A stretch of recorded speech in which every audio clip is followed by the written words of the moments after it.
One of the best lessons we have on Drum Channel, and it's one of my favorite things all the years we've been doing this, is the Gannon Arnold track when we came out and you played in Gannon's band.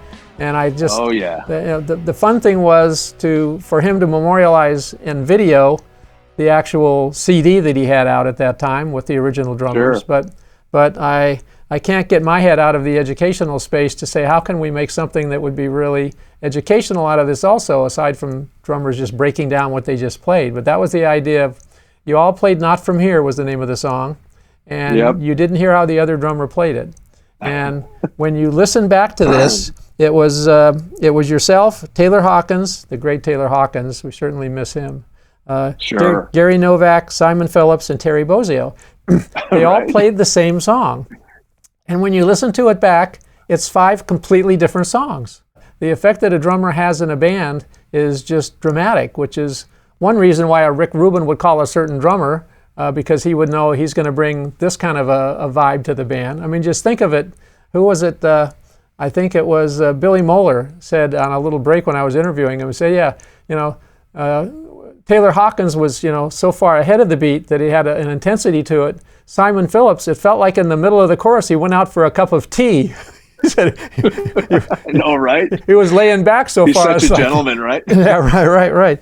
But the time feels that different guys have. The way that Terry Bozzio, no ride cymbal in the song. You would think, how could I sit down and do this song without it's a straight ahead song. So that's something you guys should all listen to out there. It is a great lesson. But how much a drummer's personality fits into their playing, I think it's more than any other instrument, to tell you the truth. I think a drummer's personality comes out in their playing more than a cellist or a guitar player. I think if you just spend a half hour, an hour with the drummer, not even hearing him play, and just asking him 10 questions, you'll get a pretty good idea what kind of drummer he's going to be, right? I mean, the drums are they're such a primal extension of the personality that it can't really be any other way. I mean, to play a guitar, there's a little bit more disconnect between the human condition and playing a guitar.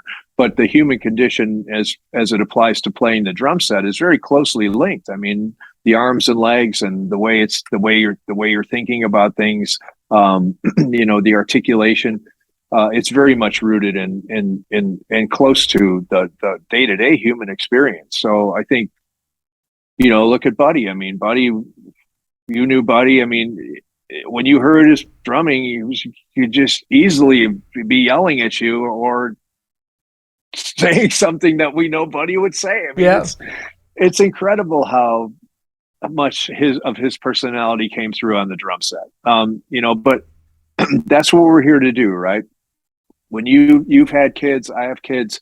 When you put a baby on the floor for the first time, when you come home from the hospital and you put that baby on the floor and you see it wriggling around and trying to do this and trying to do that, the thing that kid is trying to do is just trying to be understood, right? It's trying to communicate and be understood more clearly. And as life goes on, that's our goal in life, is to be understood more clearly. That's our journey in life. We want to be able to articulate more succinctly and be understood more clearly. That role is very much reflected in the journey of a musician. Our job is to be able to articulate and emote in a clear and concise way that allows us to express exactly what we're feeling within the construct of the composition that we're playing in. And I think, guys like Charlie or Vinny or Tony, guys that when you hear them, you're just like, oh my God, like I'm going to hear Vinny read The Night Before Christmas now, right? Which is a different story than, Mel Lewis reading The Night Before Christmas. But they're both great. And they're both, rooted in, somebody who's taken the time to have deep and honest conversations with themselves and have that continuing honest dialogue going on as far as like, what gives me purpose? What's the purpose of getting up every day? Where am I focusing my energy? Where am I focusing my practice? What am I trying to achieve here? What's the destination, both emotional, physical, metaphysical? And I think when those things are put into practice in a consistent way, you get something that, could be perceived as greatness, maybe not, but is certainly something that is the goal of all humans. I couldn't agree more. Beautifully said, too. And I'm looking over your shoulder there at your drum set, Uh-oh. where you're doing the same. It's the same setup that confused the hell out of me. Thank goodness there was video of you, because back in the early days, we would learn how a drummer played on all those jazz albums by listening to the record, right? Yes. And you'd be moving the needle back and forth and jumping in again and trying to do it again. Put your finger on the record. Yeah, right, exactly right. And there was some early Chicago tracks that Danny Serafine did that were like unbelievable for me to figure out how he did it, only to find out 7-8 years later that they were the beginning of overdubs. He overdubbed the hi-hat part in, so you were trying to play it live. And same thing with figures that you played with Pumpkins. It was like the sticking, how do I get from the floor tom, which has got to be on my right side, back over, Yes. but it's where the 8-inch tom is. How did you just not know how to set up your drums, or did you intentionally figure out this is exactly the way I want to, because you play different figures that you couldn't play any other way? Well, Corgan and I had a discussion about drummers who played fills that sounded the same all the time. Digga digga digga digga digga digga digga. And he hated that. There was a commercial for a rock and roll promotional company called Starbeat in Chicago back in the 80s. And the jingle was Starbeat presents What's Happening, digga digga digga digga digga digga. And it was so nauseating of a drum fill that he was against anything that sounded like that. So that was the early catalyst for moving the toms around. But when I joined the band, I had always played a 4 or 5 piece kit. So when I joined the band, I had a banana yellow Gretsch kit. I had a 24-inch bass drum, a 14-inch tom, a 16 and an 18-inch floor tom. So I was always used to playing the 1 up and 2 down configuration. But the Pumpkins, as we became more progressive, I wanted to get more toms and be able to do kind of more fun things with higher toms. So it made more sense to have my big rack tom over here and play it like a 5-piece with the 2 drums in the middle as kind of auxiliary toms. So I could still have a 5-piece configuration with having more toms. And then the kicker was when we did I Am One, the drum groove, which is like a in order to play that phrase, you had to play a paradiddle on the 16-inch floor tom, which was a complete pain in the ass, right? To get the left hand to the snare drum correctly. Sure. So when we recorded it, I moved the drum over here and played it on the 14 over here, and I'm like, oh, this is great, right? So I just ended up leaving it there, and it just became kind of my thing. But I don't play that way when I play in my straight ahead gig. I play just a 4-piece. Oh yeah, for sure. Just a 20, 12, 14. Mick Fleetwood was also guilty of that. Story. Mick put his toms up backwards too, which was enough to confuse one in the early days. But same thing, he wanted to hear something different because he's got them going low to high instead of high to low on his drum sets. I mean, I think, one of the things I learned from Flood, the great producer who produced Melancholy and Machina, was really, getting out of our comfort zones is oftentimes something that we're not good at doing on our own. And, I would show up to the studio. We would go to the studio from noon till midnight, sometimes later every day when we were working on Machina. And if we were stuck on a song, some days I would show up and Flood would have removed all of my cymbals. And he would have moved drums around. And I would be like, what are you doing? Are you moving mics around? He's like, no, I want you to play this song. And I said, well, the song involves a lot of cymbal playing. And he said, but I want you to play it with no cymbals. So as I want to get down to exactly what it is about the song that we really need, before we get into all this other kind of accoutrement, let's figure out foundationally what we're trying to achieve here. And that was a great lesson for me to really get down to, what is the subject of the sentence before we start writing the predicate, right?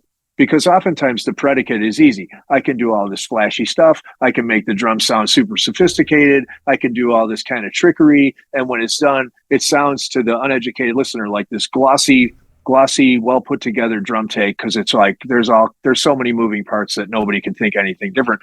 But when you listen to Charlie Watts, it's like, that's all there is foundation. Do, got, do, got, do, right? So, and it's like, look, we've all read books we get to the end of a 1,000-page book and we go, oh my God, that was so profound, right? Or we see a 3-word billboard on the highway and we go, oh, that was so profound. I mean, profundity doesn't have to be 1,000 pages. It can oftentimes be 3 words, like, don't stick your hand in the fire or you're going to get burned, right? Like things like that. So, getting back to the kind of the simplicity of what we're trying to do and starting to think foundationally is something that, again, Billy and I talk about a lot. Like, what is it we really need? And what is it that's kind of nice to have? I used to go see, when I could, Mel Lewis play before he went to New York in the Dream Band, which was Terry Gibbs' band here he had in LA. I went to hear him rehearse at the Union, and I stood outside the room and heard him for a minute, and it sounded great. And I peeked inside. He was sitting on his trap case with a snare drum, bass drum, 1 ride cymbal. I mean, he was rehearsing. He had the rest of the drums in his car, but like, that was the lesson. This is what you need if you're playing in a big band. The rest is adding flavor to it, or tone colors. But and we have a lesson on Drum Channel where you set your drums up in a weird way, just like you're saying. Try and get outside of your comfort zone. And I spent a good portion of my life making memory locks so Terry Bozzio could set his drum set up exactly the same way every single time, every place they went. And Jim Keltner's dictate to Ross, his drum tech, was, anytime you go and set up my drums, never set them up the same way you did the last time. So it's just like, he intentionally on every session would want something a little bit different to feel like, how am I going to make this work? Just exactly what you're saying. Yeah, I'm the same way. I'm not a big stickler for, like, I tell Victor, my tech, like, as long as I can reach it, I'm good. It doesn't have to be, in the same spot every night. It gets, it's like, it forces you into this kind of one-sided, one-dimensional experience where, being on tour is hard enough because oftentimes you're playing the same 20 songs for 2 months, right? So that in and of itself is a very constraining experience because you found stuff that really works and you're playing it night to night, and maybe you're working on playing it better or a little bit cleaner versions of it, but nevertheless, you're not exposing yourself to this kind of outside creativity. So anywhere you can get that inconsistency is welcome to me. I'm like, oh, make the ride cymbal really flat tonight and let's see what we get. Like, let's see if it opens up another door. But I know a lot of guys who aren't like that. They're like, oh my God, I busted my hand open tonight because my hi-hat was an inch off. And like, we did the Buddy Rich Memorial Concert, one of the early things we did in New York, where we had 7, 8 drummers, and they each had their own drum sets because they had to be the same way they wanted them set up on risers, and we had ways we could cable and plug them in one after the other. And at the last minute, Peter Erskine told me he was going to be in New York. And of course, my wheels were spinning, and I said, well, maybe we'd like to sit in and play a tune. The band knows some of the tunes that Bill Holman rehearses in his band in LA. You'd know the chart. So after everybody has to have everything set up exactly where their sets are, he just goes up and he sits in on, I think it was Chad Smith's kit. He just moves the hi-hat about an inch and then kicks it with the band. And that was just don't worry about me, Don. I don't need time to set it up differently. I'll just play on his kit. It was Tommy Igoe's kit, actually, he sat in and played on. So he was pretty comfortable with it. We talk about patience. One of the mantras we have here is patience, practice, and perseverance. Certainly you talked about all the iterations you've had with Smashing Pumpkins. Perseverance is, you're a big fan of that, in your whole life. The way you look back at those tracks that you played at that age compared to the way you would play them now, do you see that maturity bringing something you would do differently? Yeah, I mean, I think, you make different choices as you get older. I mean, you buy different cars, you buy different clothes. I mean, you do everything differently. I don't think those songs would be even written today because you have to have a youthful naivete to even write stuff that's that crazy. I mean, to play songs like Jelly Belly, I mean, I wouldn't torture myself like that today. I mean, I would find another way to make people confused. It's just that stuff's very labor intensive, and it's very, I always say, some of that stuff is a young man's game, but it's like, but when you're a young man, those are the types of things you want to do. Like I want to play stuff that's really over the line, and I want to play stuff that's really difficult to play, and I want to put my stake in the ground. And I've got a high testosterone at 25 that I do at 58. I mean, there's a lot of reasons, but all of that stuff should go into the music. I mean, the music should always be in present time, right? So the music should always be, which is again, back to our like 5 minutes of music versus for 5 minutes of playing, right? It should be a document of how you feel at that point in your life, and not an attempt to go back and reconceive a moment in time. And that's the greatest thing that my partner Corgan and I have given each other. It's the ability to be ourselves in real time and be okay with that, and give ourselves the latitude to go crazy if we want, but also to try to write things that are more reflective of how we are today. I still love going back and playing those charts. I mean, they're so fun. I get such a huge kick out of the guy that played that stuff. Sure, it's fun. I mean, I'm along for the ride. I know it's me, but it's like I'm having an out of body experience playing that stuff, because I know I wouldn't make those choices today. But it is fun to know that I was in a situation where I was able to make those choices and do it in an environment, that allowed me to the freedom to express myself in that way. And you got to be getting off the kit and saying to yourself a little bit, yeah, I can still nail it. Yeah. Yeah, right. I mean, yeah, maybe I've got a different way through the door now, but I'm still getting through the door somehow. Talking about taking, what generations did prior to us and applying it, something I know you have a lot of fun with, and one of my favorites, again, I talked about at the introduction here today, which was Love Supreme Collection. Tell me a little bit about that project, and we're actually going to play a little bit of it. Yeah, so that came about.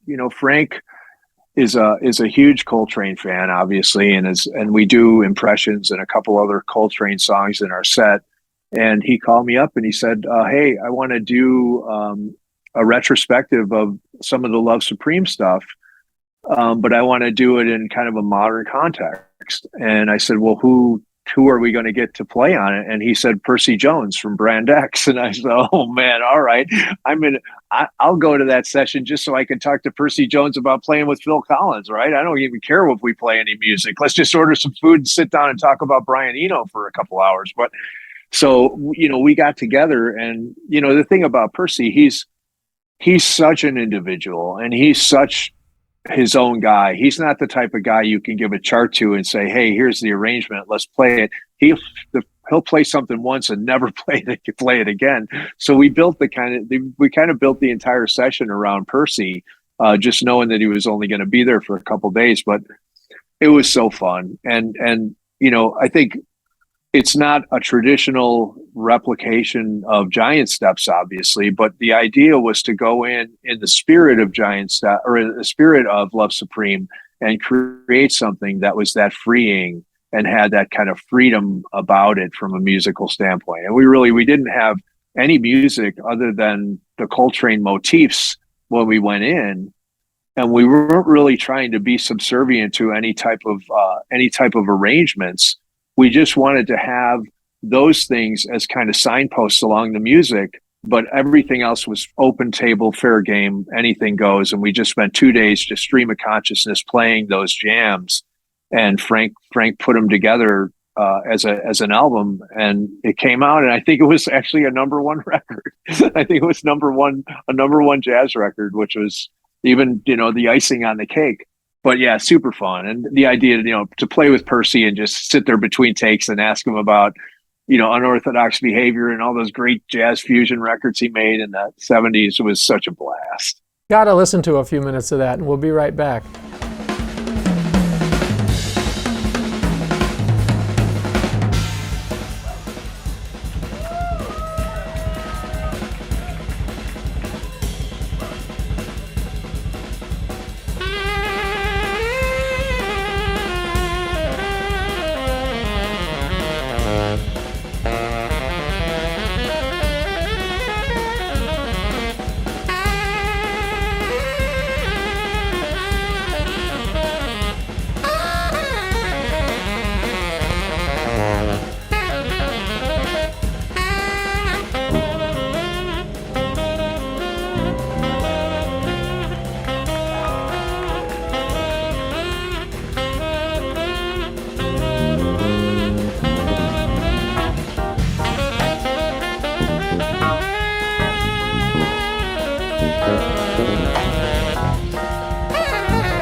Well, I mean, there's the other side of Jimmy Chamberlin. What were you going to say, Jimmy?